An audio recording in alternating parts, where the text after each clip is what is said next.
À notre barbecue familial, le fils de ma sœur a regardé mon fils et a dit « Ton père n'est pas assez important pour s'asseoir avec nous ». Les adultes ont ri comme si c'était une blague. J'ai simplement pris mon garçon et je suis parti. Ce soir-là, ma sœur a envoyé un SMS « Tu couvres toujours les frais mensuels, n'est-ce pas ?» J'ai répondu « Les gens importants ne le font pas ». Quelques minutes plus tard, leur groupe de discussion a explosé. Et puis la vraie panique a commencé.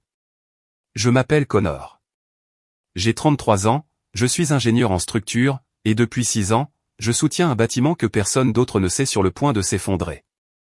Pas un bâtiment au sens propre. Je m'occupe de cela toute la journée, calculant les murs porteurs et les points de tension pour des gratte-ciel à travers la ville. Non, la structure dont je parle est ma famille. Et contrairement au plan sur mon bureau, celle-ci n'a jamais été conçue pour tenir debout toute seule. Cela a commencé modestement. Il y a 6 ans, ma sœur Rachel m'a appelé en pleurant au sujet de son hypothèque.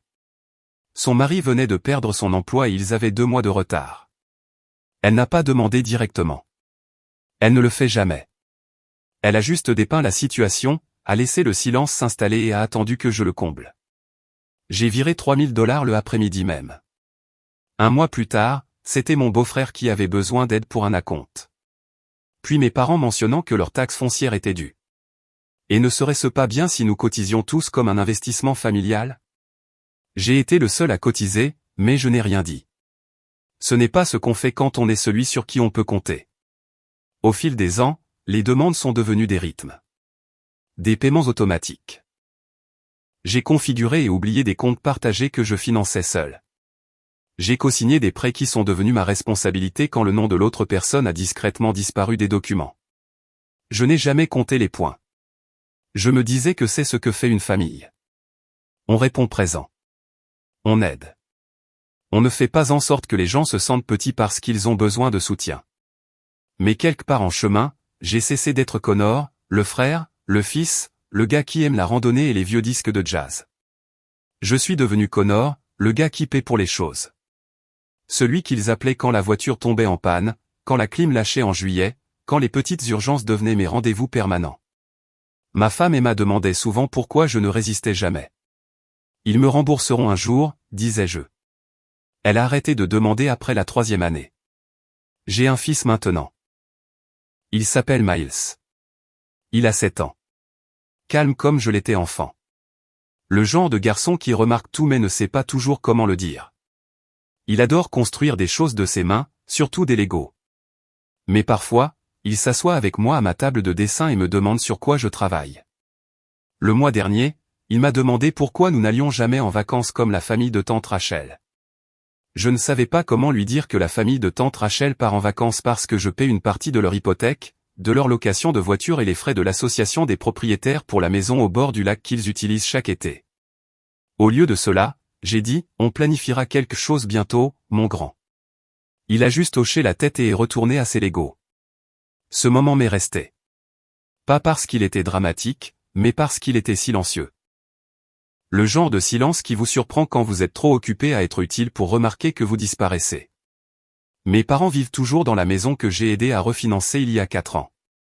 Mon nom est sur l'acte en tant que copropriétaire. Une formalité, disait-il, juste pour l'approbation du prêt. Rachel et son mari conduisent toujours le SUV pour lequel j'ai co-signé quand leur crédit s'est effondré. Mon beau-frère utilise toujours la carte de crédit reliée à mon compte pour ses frais professionnels. Je ne parle de rien de tout cela. Ni avec Emma, ni avec des amis, pas même avec moi-même la plupart du temps. Mais ces derniers temps, j'ai commencé à remarquer quelque chose. Au dîner de famille, je suis toujours le dernier à qui on pose des questions sur le travail. Quand nous prenons des photos, c'est moi qui tiens l'appareil. Quand les conversations tournent vers les projets d'avenir, les maisons de vacances ou les nouvelles voitures, les gens parlent autour de moi, pas à moi. Je suis là. J'ai toujours été là. Mais je commence à me demander si quelqu'un me voit réellement, ou s'il ne voit que l'échec. Le barbecue familial a lieu ce samedi. Rachel reçoit à la maison du lac, celle avec la terrasse enveloppante et le foyer extérieur que j'ai aidé à payer pour l'installation.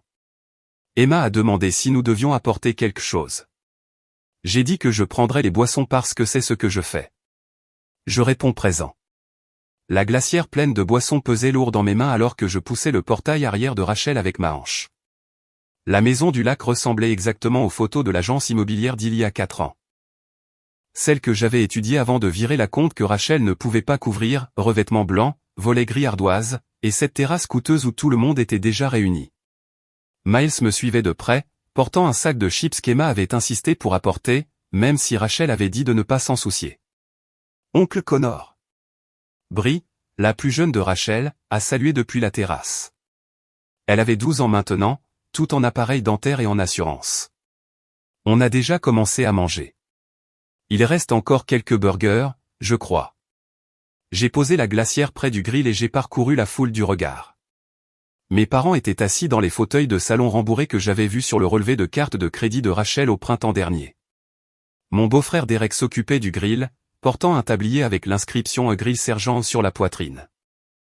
Rachel flottait entre les groupes, riant trop fort, téléphone à la main, probablement déjà en train de poster des photos. Emma a serré mon épaule. Je vais chercher une assiette pour Miles. J'ai hoché la tête et j'ai pris une bière dans la glacière que je venais de livrer. L'après-midi s'est déroulé comme toujours, discussion banale, conversation qui se chevauche, enfants courant dans les arroseurs que Derek avait installés l'été dernier, ceux que j'avais vu facturer sur notre compte partagé pour l'amélioration de la maison. Je suis resté en retrait, sirotant ma bière, regardant Miles essayer de rejoindre une partie de cornhole avec le fils aîné de Rachel, Gavin. C'est là que c'est arrivé. Miles a lancé son sac de grains et a raté. Gavin a ri, pas méchamment, juste comme le font les enfants. Mais Brie s'est approchée, les mains sur les hanches, et a regardé mon fils comme s'il était quelque chose sur lequel elle avait marché. « Pourquoi est-ce que tu joues ?» a-t-elle dit assez fort pour que les adultes à proximité interrompent leur conversation. « Tu n'es pas bon à ça. » Le visage de Miles a rougi, mais il a fait comme si de rien n'était. « J'apprends juste. » Gavin a ricané. Puis Brie l'a dit. « Ton père n'est pas assez important pour s'asseoir avec nous de toute façon. » Elle a pointé vers la terrasse où mes parents et Derek étaient rassemblés autour de la table de jardin. La table coûteuse en teck que Rachel avait voulu sur mesure. La table que j'avais discrètement aidé à financer quand son budget de rénovation avait été dépassé. Les adultes l'ont entendu, et ils ont ri, pas de hoquet de surprise, pas de réprimande. Des rires. Rachel a couvert sa bouche, les yeux plissés. Derek a secoué la tête avec un sourire, genre la vérité sort de la bouche des enfants. Ma mère a gloussé dans son verre de vin. Même mon père, l'homme qui m'avait appris que le respect se gagnait par le travail, a esquissé un sourire. Miles est resté figé, le sac de grains encore à la main, me fixant à travers le jardin. J'ai senti quelque chose en moi s'éteindre. Pas fort, pas explosif, juste calme, comme une machine qui s'arrête après avoir fonctionné trop longtemps sans entretien. J'ai posé ma bière sur la surface la plus proche, j'ai traversé la pelouse et j'ai tendu la main. Viens, mon grand. Miles l'a prise sans un mot. Emma nous a vu nous diriger vers le portail et nous a suivis, la confusion se lisant sur son visage. Connor, quoi? On s'en va, ai-je dit, calme même. Le rire de Rachel s'est arrêté net. Attends, quoi? Connor, elle a 12 ans. Elle ne voulait pas dire. Je ne me suis pas arrêté de marcher. Derek a crié, mec, ne sois pas dramatique. C'est un barbecue. J'ai ouvert le portail, fait passer Miles, et j'ai jeté un dernier regard en arrière. Ils regardaient tous maintenant, confus, peut-être même agacés que je fasse une scène en n'en faisant pas. J'ai croisé le regard de Rachel et je n'ai rien dit. Puis j'ai refermé le portail derrière moi. Le trajet de retour s'est fait en silence, à l'exception du bourdonnement des pneus sur l'asphalte. Miles regardait par la fenêtre, ses petites mains jointes sur ses genoux. Emma était assise sur le siège passager, me lançant des regards toutes les quelques minutes, mais sans insister. Quand nous nous sommes garés dans notre allée, j'ai coupé le moteur et je suis resté assis là, agrippant le volant. Mon téléphone a vibré. Un SMS de Rachel. Tu couvres toujours les frais mensuels, n'est-ce pas? J'ai fixé le message de Rachel pendant une minute entière avant de poser mon téléphone face contre terre sur le tableau de bord. Tu couvres toujours les frais mensuels, n'est-ce pas? Pas de est-ce que tu vas bien? Pas de je suis désolé pour ce que Brie a dit. Pas même une question sur la raison de mon départ, juste un rappel que les paiements automatisés étaient censés continuer. Emma avait emmené Miles à l'étage pour son bain. Je pouvais entendre l'eau couler dans les tuyaux, le son étouffé de la voix de mon fils posant une question que je ne pouvais pas distinguer. Des bruits normaux, des bruits rassurants. Mais ici, dans mon bureau, entouré de plans et de modèles structurels, j'avais l'impression d'être dans un bâtiment que j'avais conçu et qui révélait lentement ses défauts fatals. J'ai approché mon ordinateur portable et ouvert l'application bancaire que je ne regardais presque plus. Les comptes partagés, les virements automatiques, les paiements permanents que j'avais mis en place il y a des années et que je laissais tourner en pilote automatique parce que c'était plus facile que d'avoir la même conversation chaque mois. Les chiffres se chargeaient lentement, ligne par ligne. Aide mensuelle à l'hypothèque pour Rachel et Derek, $2100. Paiement de la location de voiture co-signée, $640. Frais de l'association des propriétaires de la Maison du Lac, $385. Compte partagé pour la taxe foncière de la maison refinancée de mes parents, $1850. Prime d'assurance habitation, plan familial, $920. Compte de service public pour la Maison du Lac, $430. Contribution au fonds d'urgence, jamais retirée par personne d'autre que moi, $775. J'ai fait défiler davantage. Il y avait d'autres petits abonnements que j'avais accepté de couvrir temporairement et qui étaient devenus permanents, un bouquet de services de streaming, un service d'entretien de la pelouse pour mes parents, même un abonnement mensuel à un club de vin auquel Rachel s'était inscrite en le liant à ma carte juste pour la réduction. J'ai fait le calcul dans ma tête, puis j'ai vérifié à la calculatrice pour m'assurer que je n'imaginais rien, $7100 par mois, chaque mois depuis 6 ans. Je me suis adossé à ma chaise et j'ai fixé le plafond. Plus d'un demi-million de dollars envolés. Pas volé, car j'avais autorisé chaque paiement, mais pas rendu non plus, pas reconnu, pas même remarqué quand c'était important. Ton père n'est pas assez important pour s'asseoir avec nous. Les mots de Brie tournaient en boucle dans ma tête, mais ce n'était plus sa voix que j'entendais. C'était l'écho de chaque dîner de famille où ma chaise était celle que l'on laissait vide par manque de place, chaque photo de groupe où j'étais derrière l'appareil, chaque vacances qu'il planifiait sans me demander si je voulais venir parce qu'il savait que j'en paierais une partie de toute façon. J'ai pensé à Miles debout dans ce jardin tenant un sac de grains, regardant des adultes rire à ses dépens, et j'ai pensé à la dernière fois que quelqu'un dans ma famille m'avait demandé comment j'allais. Vraiment demandé. Je ne pouvais pas m'en souvenir. Les pas d'Emma ont craqué sur les escaliers. Elle est apparue dans l'encadrement de la porte, les bras croisés, s'appuyant contre le cadre. Il demande pourquoi nous sommes partis, a-t-elle dit doucement. Je l'ai regardée. Qu'est-ce que tu lui as dit? Que parfois les gens oublient d'être gentils, et que nous n'avons pas à rester quand cela arrive. J'ai hoché la tête. Elle s'est approchée, les yeux parcourant l'écran de l'ordinateur, le tableur que je n'avais pas réalisé avoir ouvert. Connor, a-t-elle dit doucement. Qu'est-ce que tu fais? Je n'ai pas répondu tout de suite. J'ai juste fixé les chiffres, le calendrier des paiements automatiques, les comptes liés qui portaient mon nom mais ne m'avaient jamais vraiment appartenu. Puis j'ai dit, très doucement, je calcule les limites de charge. Emma a froncé les sourcils. Pourquoi? J'ai fermé l'ordinateur et j'ai croisé son regard. Pour savoir combien de poids une structure peut perdre avant de tenir enfin d'elle-même. Emma n'a pas insisté. Elle a juste serré mon épaule une fois et m'a laissé seul dans le bureau avec les chiffres qui brillaient encore sur l'écran. Je suis resté assis là jusqu'après minuit, passant en revue les comptes avec la même précision méthodique que j'utilisais pour réviser des plans de structure. Chaque identifiant partagé, chaque paiement automatique, chaque compte où mon nom portait le poids tandis que quelqu'un d'autre profitait de l'abri. J'ai commencé par les plus petits, non par pitié, mais par stratégie, l'abonnement au club de vin que Rachel avait ajouté à ma carte, le bouquet de streaming que mes parents utilisaient, le service de pelouse qu'ils avaient oublié qu'ils ne payaient pas eux-mêmes. Annuler, annuler, annuler. Chacun déclenchait un email de confirmation automatisé. Je les ai tous enregistrés dans un dossier intitulé Reçu. Puis je suis passé au compte de service public pour la Maison du Lac, celui qui couvrait l'eau, l'électricité et le gaz pour une propriété que j'avais visitée peut-être 2 fois en 4 ans. J'ai ouvert les paramètres du compte et j'ai fixé le bouton de paiement automatique pendant un long moment. Puis je l'ai désactivé. Pas annulé, juste arrêté.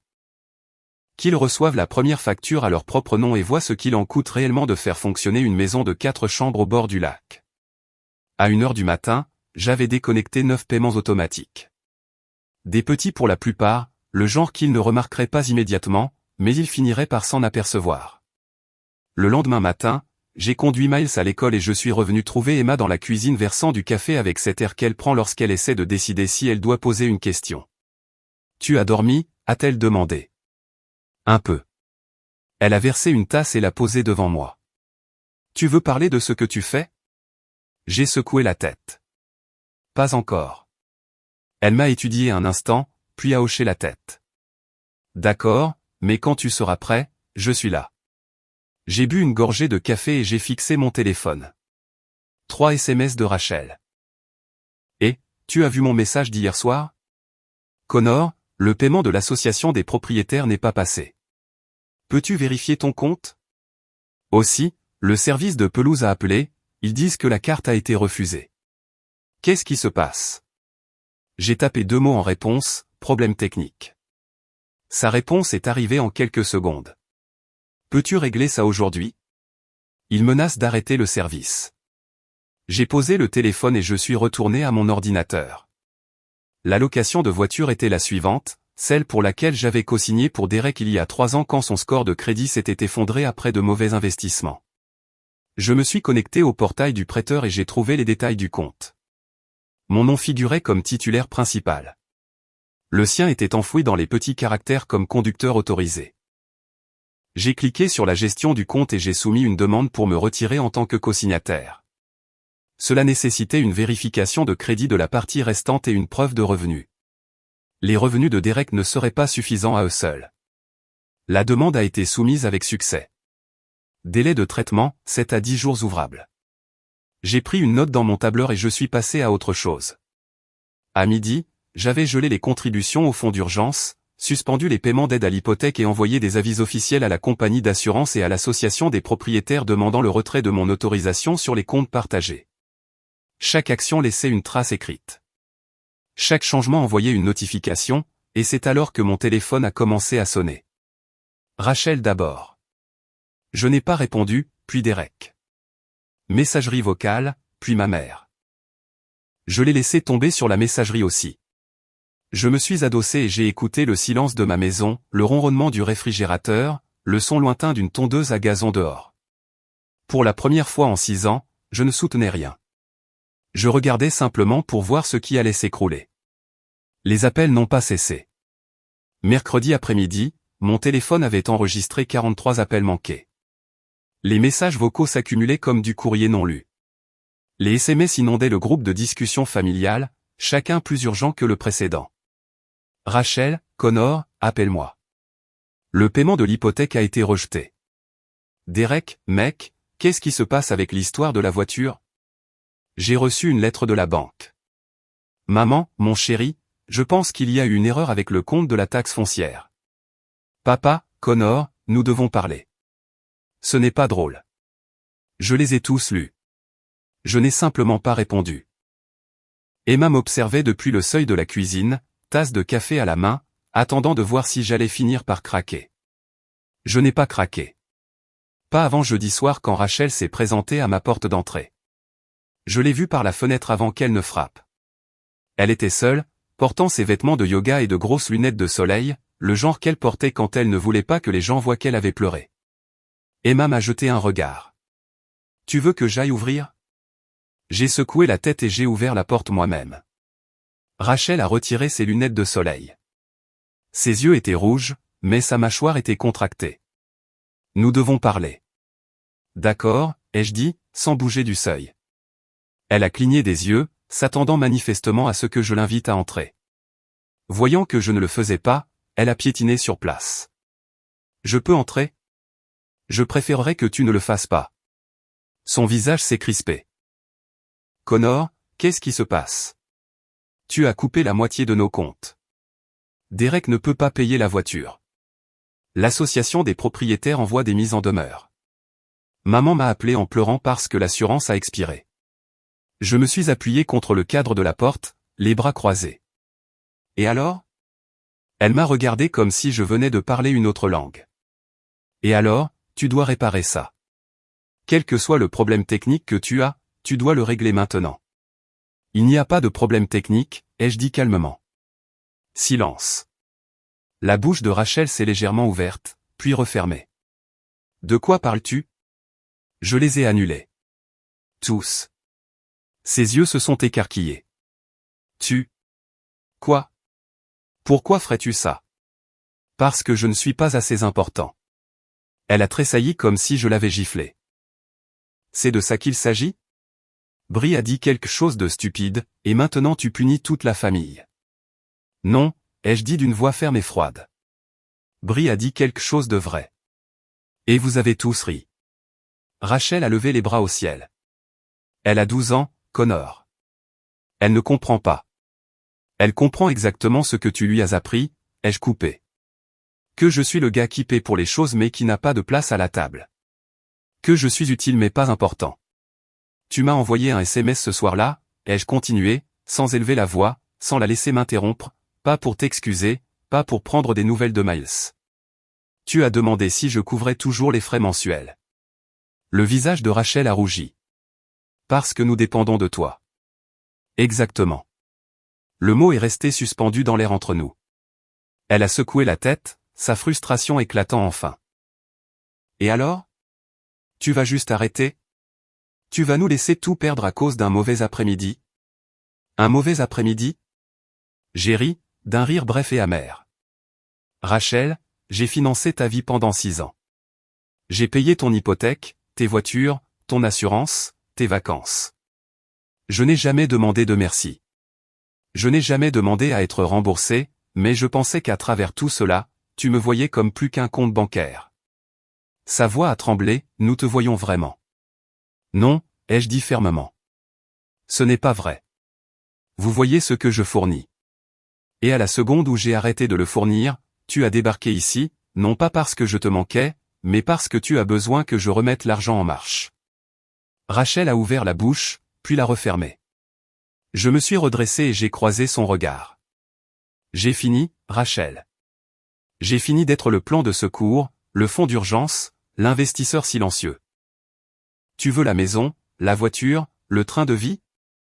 Débrouille-toi comme tout le monde. Connor, s'il te plaît.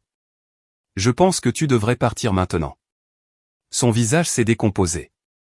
Elle est restée là quelques secondes, cherchant quelque chose à dire, un angle pour me faire revenir, mais il n'y en avait pas. Elle a remis ses lunettes de soleil, s'est détournée et a marché vers sa voiture sans un mot de plus. J'ai fermé la porte et je suis resté dans l'entrée, respirant lentement et régulièrement. Emma est apparue à mes côtés. Elle n'a rien dit, a juste glissé sa main dans la mienne.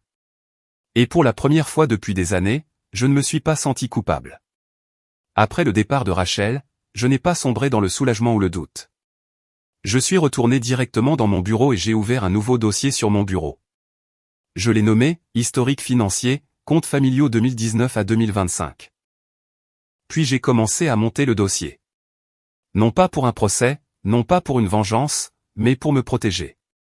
Parce que je connaissais assez bien ma famille pour savoir que le silence ne serait pas la fin de tout cela. Finalement, quelqu'un irait plus loin. Quelqu'un menacerait d'une action en justice ou prétendrait que j'avais abandonné des responsabilités que je n'avais jamais réellement acceptées par écrit. J'avais besoin de la preuve que chaque dollar envoyé était un cadeau, pas une obligation. J'ai commencé par les relevés bancaires, 6 ans de virements automatiques, de paiements télégraphiques et de contributions à des comptes partagés. J'ai tout téléchargé en PDF, organisé par année, puis par destinataire. Rachel et Derek, 151 200. Dépenses partagées diverses, abonnements, police d'assurance et contributions au fonds d'urgence, 72 600 $. Total, 357 400 $. Je me suis adossé et j'ai fixé le chiffre. Plus d'un tiers de million de dollars. Assez pour un acompte sur une résidence secondaire. Assez pour financer l'intégralité des études supérieures de Miles. Assez pour qu'Emma et moi prenions de vraies vacances chaque année. Disparu. Pas volé. Pas légalement dû, mais disparu tout de même. J'ai ressorti chaque email où quelqu'un demandait de l'aide.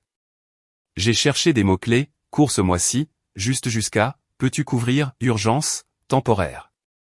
47 emails de la part de Rachel seulement. La plupart formulés comme des requêtes informelles, presque désolé, toujours avec la promesse de me rembourser bientôt. Pas un seul email de suivi avec un remboursement. Je les ai tous copiés dans un dossier séparé. Puis j'ai passé en revue les messages textes, les captures d'écran de demande tard le soir, les historiques de transactions Venmo et les confirmations de paiement. J'ai tout archivé dans le cloud avec des horodatages et des notes. Le vendredi matin, j'avais un audit financier complet des 6 dernières années. Mais j'avais besoin de plus que de simples documents. J'avais besoin de clarté juridique. J'ai pris rendez-vous avec une avocate en droit de la famille qu'un collègue d'Emma avait recommandée. Elle s'appelait Patricia Okwa, une femme vive d'une 50aine d'années aux cheveux gris acier et à l'attitude pragmatique. Je me suis assis face à elle dans une petite salle de conférence, une clé USB contenant toute ma documentation posée sur la table entre nous. « Racontez-moi tout », a-t-elle dit, les mains jointes. J'ai tout expliqué, les paiements automatiques, les prêts co-signés, l'acte de propriété partagé, les comptes que j'avais financés seul alors que d'autres noms restaient sur les documents par commodité. Patricia a écouté sans m'interrompre, prenant des notes sur un bloc-notes jaune. Quand j'ai eu fini, elle s'est adossée et a tapoté son stylo contre la table.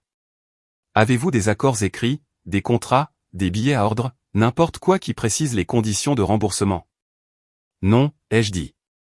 Tout était informel, la famille qui est de la famille. Elle a hoché la tête lentement. Cela joue en votre faveur. En fait, cela signifie qu'il n'y a aucune obligation légale de continuer. C'était des cadeaux, et les cadeaux peuvent s'arrêter. Et s'ils essaient de prétendre que je leur dois quelque chose? Que j'ai accepté d'être copropriétaire ou co-signataire, et que j'abandonne mes responsabilités? Patricia a rapproché la clé USB et l'a branchée sur son ordinateur. Elle a parcouru quelques fichiers, son expression indéchiffrable. D'après ce que je vois ici, a-t-elle dit, vous avez été extraordinairement généreux, mais la générosité n'est pas un contrat. S'ils veulent prétendre que vous leur devez un soutien continu, ils devraient prouver que vous avez conclu un accord contraignant. Ont-ils quoi que ce soit par écrit qui suggère cela? J'ai secoué la tête. Alors vous êtes tranquille, a-t-elle dit. Cependant, je recommanderais d'envoyer des avis officiels pour retirer votre nom de toutes les propriétés partagées, prêts ou comptes où vous figurez comme co-signataire ou copropriétaire. Des ruptures nettes, aucune ambiguïté. À quelle vitesse pouvons-nous faire cela? Elle a souri légèrement. Je peux faire rédiger les lettres d'ici lundi. J'ai hoché la tête. Faites-le. Cet après-midi-là, je me suis arrêté à la banque et j'ai rencontré le gestionnaire de compte qui m'avait aidé à configurer le compte de taxe foncière partagé 4 ans auparavant. Je dois fermer ceci, ai-je dit en faisant glisser les informations du compte sur le bureau. Il a jeté un coup d'œil au document. Vous aurez besoin de la signature de tous les titulaires du compte pour cela. Et si je me retire simplement en tant que contributeur? Il a marqué une pause, tapant sur son ordinateur. Vous êtes inscrit comme titulaire principal du compte. Vous pouvez retirer l'autorisation pour les prélèvements automatiques et transférer la propriété principale à une autre partie, mais elle devra l'accepter. Envoyez-leur la demande de transfert, ai-je dit. S'ils ne répondent pas dans les 30 jours, fermez-le entièrement et remboursez-moi le solde restant. Il a hoché la tête et a imprimé les formulaires. Je les ai signés sans hésitation. Alors que je sortais de la banque, mon téléphone a vibré. Un message du groupe de discussion familiale. Mon père, pour la première fois depuis des jours. Nous devons nous voir, nous tous. Cela est allé trop loin. Je l'ai lu 2 fois. Puis j'ai mis la discussion en sourdine et j'ai continué à marcher. Je suis arrivé à la réunion de famille avec exactement 15 minutes de retard, non par dépit, mais par stratégie. Je les voulais assis, installés, en train de construire leur récit avant que j'entre et que je le démonte. Emma a proposé de venir avec moi, mais je lui ai dit que c'était quelque chose que je devais faire seul. Miles était chez un ami pour l'après-midi, en sécurité, loin des retombées à venir. Quand j'ai franchi la porte d'entrée de la maison du lac, la conversation s'est arrêtée net. Rachel était assise sur le canapé, les bras croisés. Derek se tenait derrière elle, la mâchoire serrée. Mes parents occupaient les fauteuils assortis, ma mère serrant un mouchoir, mon père me fixant avec cet air de directeur d'école déçu que j'avais connu toute ma vie. « Tu es en retard », a dit papa. « Je sais. » J'ai marché jusqu'au centre de la pièce et je suis resté debout. Je ne me suis pas assis, je ne me suis pas mis à l'aise. Ce n'était pas une visite de courtoisie. Rachel a parlé la première, la voix fragile. « Connor, nous essayons de te joindre depuis une semaine. Tu as tout coupé sans prévenir. Tu ne réponds pas aux appels. Tu n'expliques rien. Qu'est-ce qui se passe? J'ai sorti un dossier de mon sac et je l'ai posé sur la table basse entre nous. Un simple dossier Kraft, sans marquage. C'est quoi ça? A demandé Derek. De la documentation, ai-je dit calmement. 6 ans de relevés bancaires, d'historique de transactions, d'accords de prêt et d'enregistrement de compte. Tout ce que j'ai payé, tout ce que j'ai couvert, chaque demande que j'ai honorée. Le visage de Rachel est devenu livide. Connor, nous n'avons pas besoin. Moi, si, ai-je interrompu, d'une voix égale. Parce que cette conversation va impliquer des chiffres, et je veux que tout le monde les voie. J'ai ouvert le dossier et j'ai sorti la première feuille, un résumé d'une page que j'avais imprimée le matin même. Au cours des 6 dernières années, j'ai contribué à hauteur de 357 400 $ à cette famille. Cela inclut l'aide à l'hypothèque, les paiements de voitures, les taxes foncières, les primes d'assurance, les frais de l'association des propriétaires, les services publics et les prêts d'urgence qui n'ont jamais été remboursés. Maman a eu un petit hoquet de surprise. L'expression de papa n'a pas changé. J'ai co-signé des prêts dont on ne m'avait pas parlé. J'ai financé des comptes qui portaient d'autres noms. J'ai couvert les dépenses pour des propriétés où je n'habite pas et des vacances où je n'étais pas invité. Tu as proposé, a dit Derek, la voix dure. Personne ne t'a forcé. Tu as raison, ai-je dit. Personne ne m'a forcé. Je l'ai fait parce que je pensais que c'est ce que fait une famille.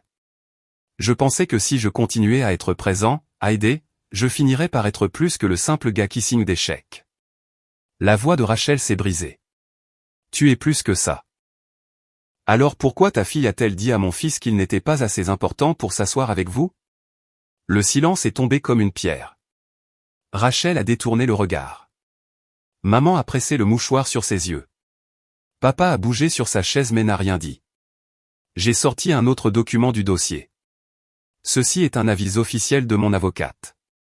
À partir de lundi, mon nom sera retiré de chaque compte partagé, de chaque prêt co-signé et de chaque acte de propriété où je figure comme copropriétaire. Vous recevrez des copies officielles par la poste, mais je voulais que vous l'entendiez de ma bouche d'abord. Derek s'est levé. Tu ne peux pas simplement te retirer d'un prêt co-signé. Ce n'est pas comme ça que ça marche. En fait, si, ai-je dit. J'ai déjà soumis les demandes. Les prêteurs réévalueront les prêts en fonction des revenus et du crédit de la partie restante. Si vous ne remplissez pas les conditions seuls, vous devrez refinancer ou trouver un autre co-signataire. Son visage est devenu rouge. Tu vas bousiller notre crédit? Non, ai-je dit calmement. Tu vas devoir entretenir ton propre crédit comme tout le monde le fait. Rachel a bondi sur ses pieds. Connor, s'il te plaît. Nous ne pouvons pas nous permettre ça en ce moment. L'hypothèque, la voiture, l'assurance. Nous avons construit nos vies autour de ton aide. Vous avez construit vos vies en supposant que je n'arrêterai jamais de donner, ai-je corrigé. Et quand j'ai demandé un respect élémentaire, quand mon fils a demandé à être traité comme un membre de la famille, vous avez ri. C'était Brie, appelée Rachel. C'est une enfant. Elle ne savait pas, elle savait exactement ce que vous lui enseignez, ai-je dit, ma voix coupant la sienne. Que je suis utile mais pas important, que je suis le plan de secours, le portefeuille, le gars qui n'a pas de place à la table parce qu'il est trop occupé à la payer. Maman a fini par parler, la voix tremblante. Nous n'avons jamais voulu te faire ressentir cela. Je l'ai regardée, et pendant un instant, j'ai voulu la croire. Mais j'avais passé 6 ans à attendre que quelqu'un dans cette pièce me voie comme autre chose qu'une ressource. Vous n'aviez pas besoin de le vouloir, ai-je dit doucement. Vous aviez juste besoin de le remarquer. J'ai refermé le dossier et je l'ai glissé sous mon bras. J'ai fini, et les comptes sont clos. Les co-signatures sont retirées. Les paiements automatiques sont annulés. À partir de maintenant, vous êtes livré à vous-même. Papa s'est levé, le visage dur. Si tu franchis cette porte, ne t'attends pas à revenir. J'ai croisé son regard et je n'ai rien ressenti. Je ne reviendrai pas. Je me suis tourné et j'ai marché vers la porte. Derrière moi, Rachel a appelé mon nom, sa voix se brisant en sanglots. Derek a crié quelque chose à propos de poursuites judiciaires. Maman m'a supplié de reconsidérer ma décision. Je ne me suis pas arrêté. Je suis sorti, j'ai fermé la porte et je suis parti de la maison du lac pour la dernière fois, et la seule chose que j'ai ressentie était la liberté. Les 2 premières semaines après la réunion ont été le chaos de leur côté et le silence du mien.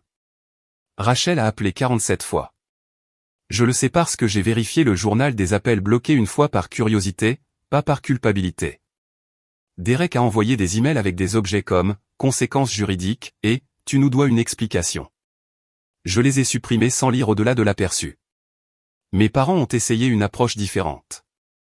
Maman a envoyé une lettre manuscrite qui est arrivée un mardi. Elle faisait 3 pages, remplie de souvenirs de mon enfance, d'excuses qui ressemblaient plus à des explications, et une seule ligne enfouie vers la fin qui a contracté ma mâchoire, « Nous avons du mal sans toi ». Je l'ai lu une fois, puis je l'ai classé dans le même dossier que les relevés bancaires et les avis juridiques. Pas pour la garder, mais pour me souvenir pourquoi je suis parti. Papa n'a jamais écrit, il n'a jamais appelé. Son silence était le message le plus fort de tous. À la 3e semaine, j'ai commencé à entendre des choses par le bouche à oreille. Un vieil ami de lycée qui vivait toujours en ville a mentionné que Rachel et Derek avaient mis la maison du lac en vente. L'annonce la décrivait comme une situation de « vendeur motivé ». Traduction, ils ne pouvaient pas payer l'hypothèque sans moi. Leur voiture, celle pour laquelle j'avais co-signé, a été restituée volontairement après que les revenus de Derek seuls ne permettaient pas de refinancer. J'ai reçu une notification du prêteur me libérant de toute responsabilité. J'ai enregistré cet email, lui aussi. Maman est retournée travailler à temps partiel dans un cabinet médical où elle avait pris sa retraite il y a 5 ans. Je l'ai appris par mon cousin qui m'a envoyé un SMS à l'improviste. Ta mère travaille à nouveau. J'imagine qu'elle a dû le faire. Je n'ai pas répondu. Les appels ont cessé vers la 4e semaine. Les emails se sont raréfiés. Le groupe de discussion familiale, que j'avais mis en sourdine mais jamais quitté, est devenu silencieux pour la première fois depuis des années. Et dans ce silence, j'ai commencé à reconstruire.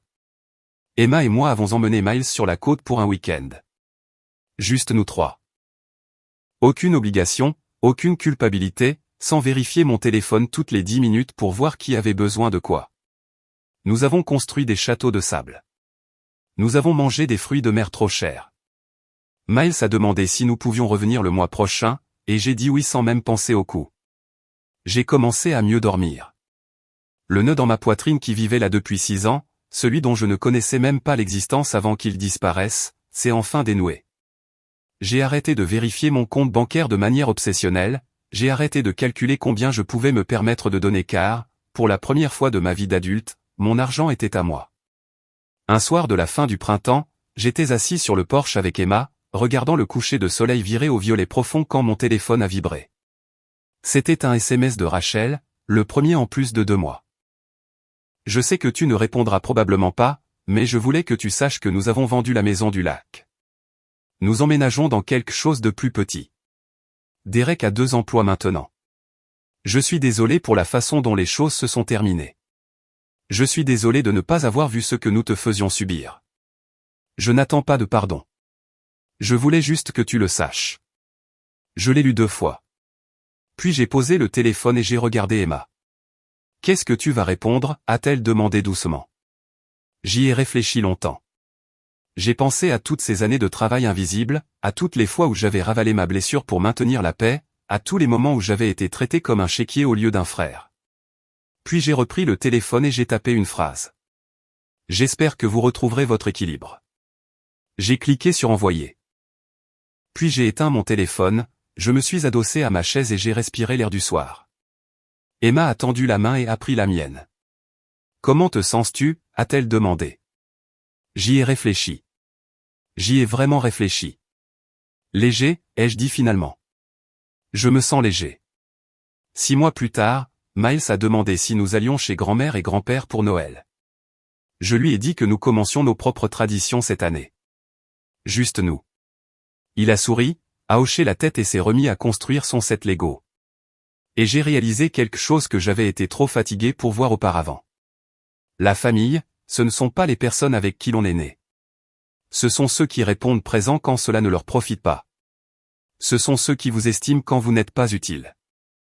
Ce sont ceux qui s'asseyent à table avec vous, non pas parce que vous avez payé le repas, mais parce qu'ils veulent que vous soyez là. J'avais passé 6 ans à financer une vie qui ne m'incluait pas.